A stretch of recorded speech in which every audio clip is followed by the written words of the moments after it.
Nëse e nënshkruan këtë letër, Elira nuk ka kthim pas. Zëri i Alexander Valsit tingëlloi i fortë, i ftohtë dhe i kontrolluar në mënyrë të përkryer. Megjithatë, sytë e tij nuk arrinin të fshinin plotësisht diçka më të thellë, një përzierje krenarie të plagosur dhe mosbesimi. Duart e Elira Morinës dridheshin brenda dorezave të saj të verdha të pastrimit.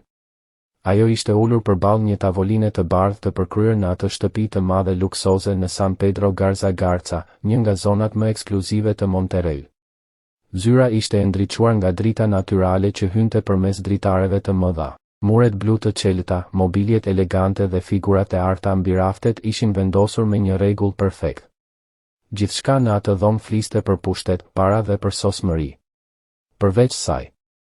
Me uniformën e saj ngjyrë vere, përparsen e bardhë pak të rrudhur dhe sytë e mbushur me lot, Elira dukej si një kontrast i dhimbshëm në atë botë luksi. Mbi tavolinë qëndronte një dokument, letra e saj e dorëheqjes. Në xhepin e përparses së saj ndodhej një sekret edhe më i madh. Aty ishte një test shtatzënie që ajo kishte bërë atë mëngjes. Rezultati kishte qenë i qartë. 2 vija. Ajo ishte shtatzën, por nuk ishte koha e duhur, nuk ishte vendi i duhur dhe, mbi të gjitha, ai nuk ishte njeriu i duhur për ta marrë vesh. Aleksandri e vështronte nga karrigja e tij, i veshur me kostumin e tij gri të errët të hekurosur në mënyrë të përkryer. Ora e shtrenjtë në dorën e tij shkëlqente në dritën e zyrës, ndërsa laptopi i hapur përpara tij dukej sikur e bënte edhe atë moment një çështje pune. Unë nuk toleroj mungesë besnikërie në shtëpinë time, tha ai pa ngritur zërin. Këtu gjithçka bazohet në besim. Elira mbylli syt për një moment. Mos besnikëri. 5 vite kishte punuar në atë shtëpi. 5 vite duke pastruar çdo cep, duke u kujdesur për gjithçka dhe madje edhe për vajzën e vogël Sofia kur dadoja ishte e sëmur. Ajo vinte më herët se të gjithë dhe largohej më vonë se të gjithë. Dhe tani akuzohej pa asnjë provë. Gjithçka për shkak të një keqkuptimi. Një thashë them. Një dyshim që ajo nuk kishte pasur kur mundësi ta shpjegonte. Lotët filluan të bien ngadalë mbi letrën mbi tavolinë. Aleksandri vuri re e dridhjen e dorës së saj. Për një sekond të vetme, diçka brenda tij u lëkun. Por krenaria e tij ishte më e fortë. Nënshkruaje, Elira. Do të paguaj gjithçka që të takon. Nuk dua probleme. Nuk dua skandale. Fjala skandal e goditi zemrën e Elirës si një thikë. Ngadalë ajo mori stilolapsin. Në atë çast bota dukej sikur u hesht. Mendja e saj bërtiste, zemra i rrite fort dhe brenda saj një jetë e re po fillonte të formohej. Një jetë që ai burr nuk do ta imagjinonte kur se ajo e mbante në bar. Ajo nënshkroi. Emri i saj u shfaq në letër me bojë blu dhe në atë moment diçka e padukshme u këput mes tyre. Por ajo që Aleksandri nuk e dinte ishte se kjo nuk do të ishte fundi.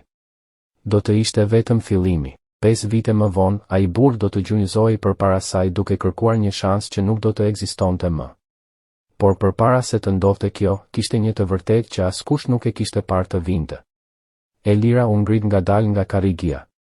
Aleksandri vazhdonte të shikonte ekranin e laptopit sikur gjithçka kishte mbaruar. Por pastaj ndodhi diçka që ai nuk do ta harronte kurrë. Elira futi dorën në xhepin e përparses dhe nxori testin e vogël të shtatzënisë. 2 vija të qarta. Sytë e saj u mbushën me lot më të thellë. Jo nga dobësia, por nga frika dhe vetmia. Aleksandri ngriti kokën. Çfarë është ajo? Elira nuk u përgjigj. Me duar që i dridheshin, ajo e grisi testin në 2 pjesë, pastaj në 3 dhe i hodhi copat në koshin pranë derës. Zhurma e vogël e plastikës që u thye ishte pothuajse e padëgjueshme. Por 5 vite më vonë ajo zhurmë do të jehonte në kujtesën e Aleksandrit si një e vërtetë që nuk mund të injorohej. Faleminderit për mundësinë, zoti Valës, tha ajo me një zë të dridhur. Shpresoj që një ditë të mos pendoheni për një vendim të marrë pa dëgjuar të vërtetën. Pastaj ajo u largua. Dera u mbyll butë. Aleksandri mbeti i palvizur për disa sekonda. Ai nuk e dinte pse, por ajo lamtumir nuk dukej si një dorëheqje e zakonshme. Nga dritarja e zyrës, ai e pa teksa kalonte kopshtin e përkryer të shtëpisë. Figura e saj e vogël u zhduk nën qiellin gri të pasdites. Ai nuk e ndaloi. Nuk bëri asnjë pyetje. Sepse kur një njeri është mësuar të ketë kontrollin, ai nuk e imagjinon kur se mund të humbas gjithçka.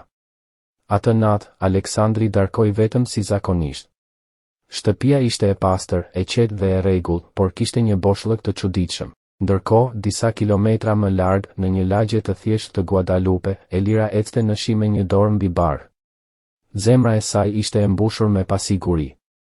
Ajo nuk e dinte se jeta që po rritej brenda saj do të kishte të njëjtët sy, të njëjtën vendosmëri dhe të njëjtin karakter si ai burr. Muajt kaluan me vështirësi. Elira gjeti një punë duke pastruar zyra gjatë natës në qendër të Monterrey. Pagesa ishte e vogël, por e mjaftueshme për të mbijetuar. Gjatë ditës ajo ndiqte kurse falas administrimi në një qendër komunitare. Ndërsa të tjerët pushonin, ajo studionte. Ndërsa të tjerët flinin, ajo punonte. Çdo natë vendoste dorën mbi bark dhe pëshpëriste, të premtoj që nuk do të na mungoj asgjë. Në një mëngjes gushti lindi djali i saj. Ajo e quajti Matin. Ai kishte sy të errët dhe një shikim të qetë sikur kuptonte gjithçka. Elira qau kur e pa për herë të parë, por nuk ishte një lot trishtimi. Ishte një lot vendosmërie. Vitet kaluan. Elira jo vetëm që mbijetoi, por u rrit. Me shumë përpjekje ajo krijoi një kompani të vogël pastrimi. Filloi vetëm, pastaj punsoi 2 gra të tjera, nëna të vetme si ajo. Ajo nuk u premtoi pasuri. U premtoi dinjitet. Ndërkohë, jeta e Aleksandrit vazhdoi të ndryshonte. Kompania e tij u rrit, kontratat u shtuan dhe emri i tij filloi të shfaqej në revista biznesi. Por brenda tij diçka ishte bërë më e ftohtë dhe më e vetmuar. Dhe ndonjëherë, pa ndonjë arsye të qartë, ai kujtonte sytë e Elirës atë ditë. Një mbrëmje, duke rregulluar dokumente të vjetra në zyrën e tij, ai gjeti diçka të vogël në një mobilje. Një fragment plastik. Ai e mori në dorë dhe e vështroi me kujdes. Nuk ishte një copë plastike e zakonshme. Ishte pjesë e një testi shtatzënie. Zemra e tij filloi të rrite fort. Një imazh i kaloi në përmendje si një rufe. Një kujtim i shpejt, i mbret dhe i papritur. Ariana nxirrte diçka nga xhepi, e shikonte për një çast dhe pastaj e griste. Ai, në atë kohë, nuk i kishte kushtuar rëndësi. Kishte qenë një moment i vogël, pothuajse i padukshëm në një ditë të mbushur me tension. Por tani kujtimi u kthye me një forcë të papritur. Për një çast, Arbeni ndjeu sikur i mungonte fryma. Ajo kishte qenë shtatzën atë ditë. Mendimi e goditi si një stuj e papritur. Zemra i rahu më shpejt dhe një ndjenjë e çuditshme shqetësimi u përhap në trupin e tij. Ai u përpoq ta largonte atë ide, duke i thënë vetes se ishte vetëm një supozim, një rastësi, një mendim i krijuar nga faji dhe nga kujtimet e vjetra. Por nuk ishte aq e lehtë ta harronte. Ndërkohë, djali i vogël, Mateu, kishte filluar të shkonte në parashkollor. Ai ishte një fëmijë i zgjuar, më i qetë se shumica e fëmijëve të moshës së tij. Mësueset thoshin se ishte shumë vëzhgues. Ai nuk fliste shumë, por kur fliste, fjalët e tij kishin peshë. Në sytë e tij kishte diçka të veçantë. Një mëngjes në oborin e shkollës ndodhi diçka që e bëri Arianën të ndalonte për një moment dhe ta shikonte me kujdes. Një fëmijë tjetër po ngacmohej nga disa nxënës më të mëdhenj. Shumë fëmijë do të kishin qëndruar larg, por Mateu jo. Ai u afrua dhe tha me një zë të qartë, "Kjo nuk është e drejtë." Fjalët e tij ishin të thjeshta, por mënyra se si i tha tregonte një vendosmëri të pazakontë për një fëmijë 5 vjeçar. Fëmijët e tjerë u ndalën për një moment, të befasuar nga guximi i tij. Ariana e pa këtë skenë nga larg dhe ndjeu një ndjenjë të çuditshme në kraharor. Nuk ishte vetëm krenari, ishte edhe frikë. Sepse djali i saj po fillonte të tregonte tipare që nuk i përkisnin vetëm asaj. Vendosmëria, mënyra se si përballej me padrejtësinë, ai shikim i drejt për drejt dhe i qetë. Ajo i kishte parë ato sy më parë. Fati ka një mënyrë të çuditshme për të lidhur rrugët e njerëzve. Ndonjëherë ai ndan për vite me radhë dhe pastaj i bashkon përsëri në momentin më të papritur. Kontrata me ndërtesën e kompanisë Valdezi dhe bashkëpunëtorët kërkonte që Ariana të paraqitej personalisht një herë në javë për të mbikëqyrur shërbimin e pastrimit. Deri atëherë rrugët e saj dhe të Arbenit nuk ishin kryqëzuar. Kompania ishte e madhe. Arbeni rrallë zbriste në zyrat operative. Ai kalonte shumicën e kohës në katin e sipërm, në zyrën e tij të madhe me dritare të gjera që shikonin mbi qytetin e Monterrey. Por fati nuk kërkon leje. Një pasdite ndodhi një problem elektrik në ndërtesë. Alarmet e emergjencës filluan të bien dhe një nga katet u evakua përkohësisht. Punonisit mbushën korridoret dhe filluan të zbrisnin shkallët. Ariana ishte atje. Arbeni gjithashtu. Dhe pastaj ndodhi momenti që asnjëri prej tyre nuk e kishte imagjinuar. Sytë e tyre u takuan. 5 vite u shkrin në një sekond të vetme. Ariana ndjeu sikur toka u zhduk nën këmbët e saj. Ajo kishte imagjinuar këtë moment shumë herë në mendjen e saj, por kur ndodhi në të vërtetë, gjithçka dukej e ndryshme. Arbeni nuk mund ta hiqte shikimin prej saj. Ajo nuk ishte më gruaja që ai kujtonte. Nuk kishte më uniformën e punës. Ajo kishte veshur një kostum të thjeshtë por elegant. Qëndrimi i saj ishte i drejtë, i sigurt. Në sytë e saj kishte një qetësi që nuk kishte qenë aty më parë. Ajo nuk ishte më një punonjëse e heshtur. Ajo ishte një grua që kishte mbijetuar. Heshtja mes tyre ishte e rëndë. Arbeni bëri një hap drejt saj. Ariana, tha ai me një zë që nuk tingëllonte më aq i ftohtë sa dikur. Ajo e shikoi drejt në sy. Zoti Valdez. Fjalët e saj ishin formale, të qarta dhe të largëta. Pastaj Arbeni vuri re diçka tjetër. Në zonën e pritjes ishte një fëmijë që priste duke mbajtur dorën e një punonjëseje. Flokë të errët. Sy të thellë. Një shikim i qetë, por i fortë. Djali ngriti kokën dhe për një moment që dukej i pafund, sytë e tij u takuan me ata të Arbenit. Një ndjesi e çuditshme e përshkoi trupin e tij. Ishte sikur po shikonte një pasqyrë të së kaluarës. Diçka brenda tij u drodh.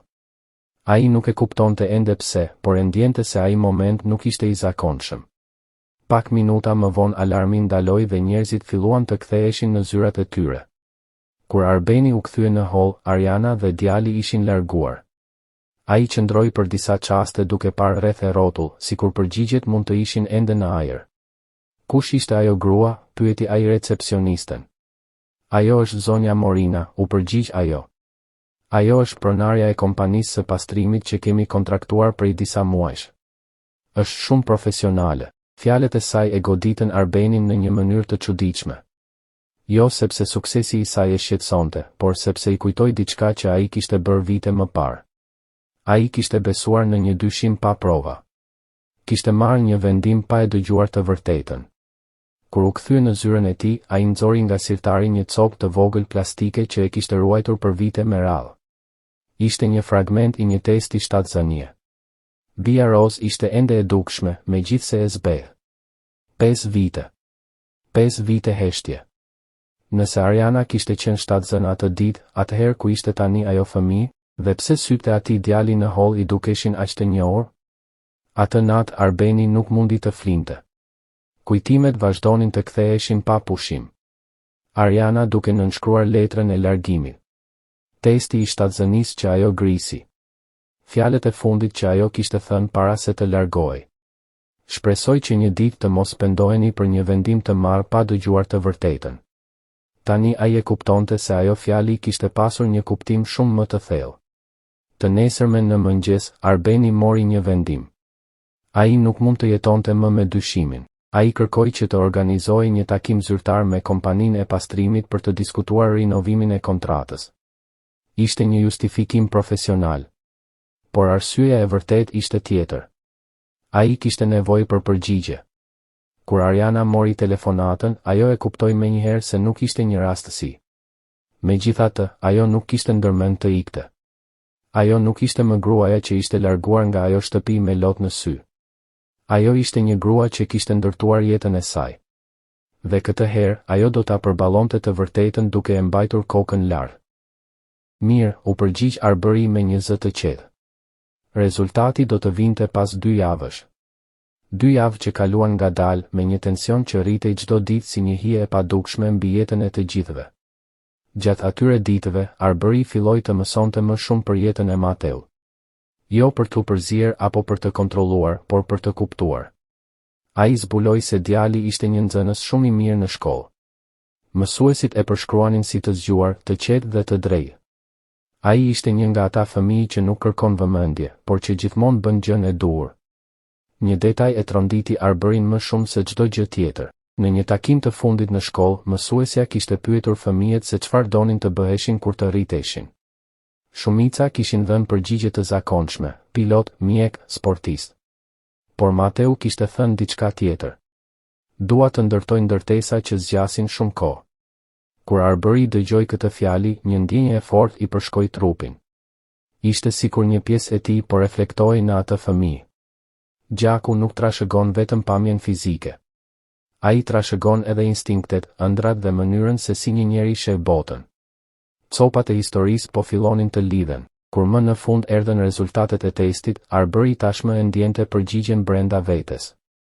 Zarfi i bardhë qëndronte mbi tavolinën e tij si një peshë e rëndë. Ai e hapi ngadalë dhe lexoi. Probabiliteti i atësisë, 99.9%. Letra dridhej në duart e tij. Jo nga dyshimi, por nga realiteti. Mateu ishte djali i tij. 5 vite. 5 ditëlindje që ai nuk i kishte parë. 5 krishtlindje pa të. 5 vite në të cilat ai nuk kishte qenë pranë djalit të tij. Arberi u mbështet në karrige dhe shikoi tavanin e zyrës. Pikërisht në atë tavan ai kishte marrë vendimin që kishte ndryshuar jetën e 3 njerëzve. Ariana kishte pasur të drejtë. Ajo ditë nuk kishte qenë thjesht një largim nga puna. Ishte një moment mosbesimi që e kishte detyruar një grua shtatzën të përballej me botën e vetme. Tani bota po e detyronte atë të përballej me të vërtetën. Ai mori telefonin dhe telefonoi Arianën. Ajo u përgjigj pas disa sekondash. Po, i mora rezultatet, tha Arberi.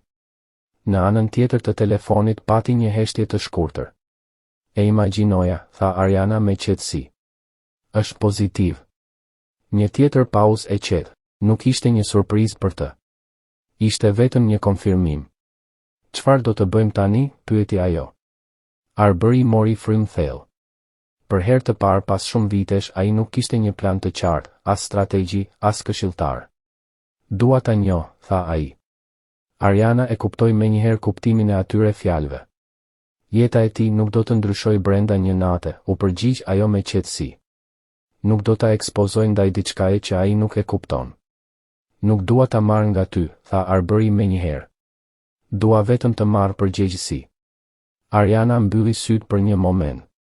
Përgjegjësi është një fjalë e rëndë, tha ajo. Nëse e dëshiron këtë, duhet të fillosh ngadalë. Pa drama. Pa dhurata të shtrenjta.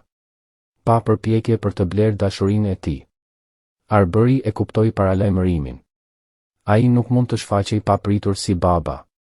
Ai duhej ta fitonte atë vend. Takimi i parë u organizua në një të shtunë pasdite në parkun Fundidora. Një vend i hapur dhe neutral. Arberi mbërriti herët. Nuk kishte veshur kostum biznesi. Kishte zgjedhur rroba të thjeshta. Për herë të parë pas shumë vitesh ai ndjehej i pasigurt. Ai pa fëmijë që vraponin, prindër që qeshnin, familje që kalonin kohë bashkë. Pastaj i pa. Ariana po ecte duke mbajtur dorën e Mateu.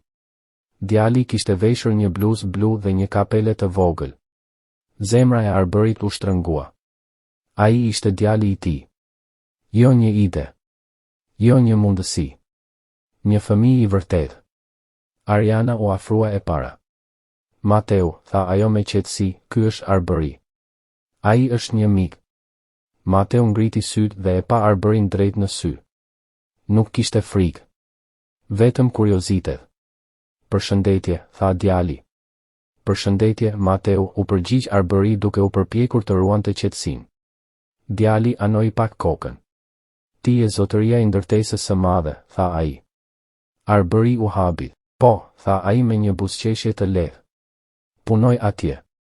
Mamaja thotë që punët duhet bërë mirë që të zgjasin. Arberi e pa Arianën për një moment. Ajo po i mësonte djalit të saj një mësim të rëndësishëm, të bëj gjërat drejt edhe kur askush nuk po shikon. Ata folën për gjëra të thjeshta, shkollën, futbollin, vizatimin. Mateu tha se i pëlqenin ndërtesat e larta. Më pëlqen të imagjinoj si qëndrojnë në këmbë, shpjegoi ai.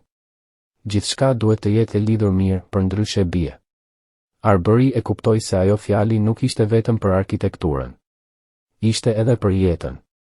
Takimi zgjati rreth 1 orë, pa drama. pas zbulime të mëdha. Por diçka kishte ndryshuar.